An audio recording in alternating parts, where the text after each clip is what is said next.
Hey, good afternoon, everybody. Hey YouTube, how's everybody doing today? Just a walk and talk here real quick. Wanted to address a couple thing that just popped up yesterday that seems to have at least my small circle of friends slightly up in arms, or at least concerned. And I guess it's okay to be concerned and be upset, but I'm not sure about some of the other tie-ins you were taken out of it. So it has to do with this video that came out about Marines training in crowd control, riot control techniques. Video came out that Next News Network put out, and they're trying to tie it into Jade Helm 15. Marines have been training in riot control in this fashion since at least the early 90s. When the Marine Expeditionary Unit went to the SOC capable qualification, they started preparing for this mostly because of the embassy effects and being able to go and secure embassies and deal with local national populations rioting around embassies. That's where all that started. It's been going on for decades. Now, I agree, and Prepared Mind put it out there on a post.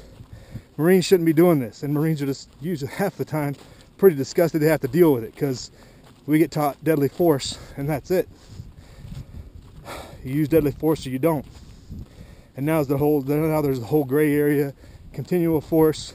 You get in a riot control situation, you have to change ammo, for certain shotguns and stuff like that. There's different rounds and stuff you have to carry. So there's definitely some drawbacks, and Marines don't like it. I'll admit that. But the biggest problem I have is people are trying to take this training and tie it into Jade Helm 15. And it's been going on for decades. Could they branch out and give them another mission? Yes. There's a gap there. There's a opportunity there for them to inject people that are trained into a situation where they shouldn't be.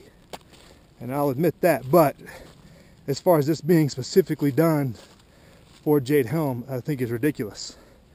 And I would say so. But most Marines don't like to do it. Never enjoyed it, but like most things Marines do, they're going to go out and do it as the best job they can. But also know the history behind it. And it has a long history, probably originating with the Iranian hostage crisis.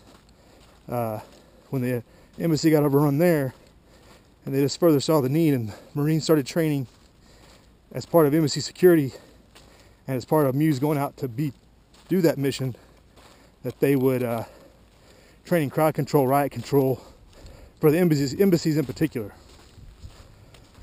They did it in Liberia back in the mid-90s, several other places. But just want to throw that out there. I mean, I think nobody wants their military to be doing that, but to think this is part of this Jade Helm thing, I think is a stretch. But of course, we want to keep our eyes open. But let's not make something out to be more than it is. It's not like this just appeared on the radar and it's not been going on for 20, 30 years. So I just want to throw that out there. Keep a calm perspective when you're viewing things. Don't automatically go to the emotional response, I think would be a good recommendation. But yeah, Marines don't like dealing with non-lethal. It's not their nature. And it just is what it is. So yeah, sure, write your congressman and military leaders and tell them Marines shouldn't be doing this training. But I wouldn't reference it to Jade Helm or anything else. I'll just reference it as shouldn't be part of their mission. But they're going to go back to securing embassies, and that's where it originated, and that's why they do it. And here comes the wind. So just throwing those thoughts out there, YouTube. Live free.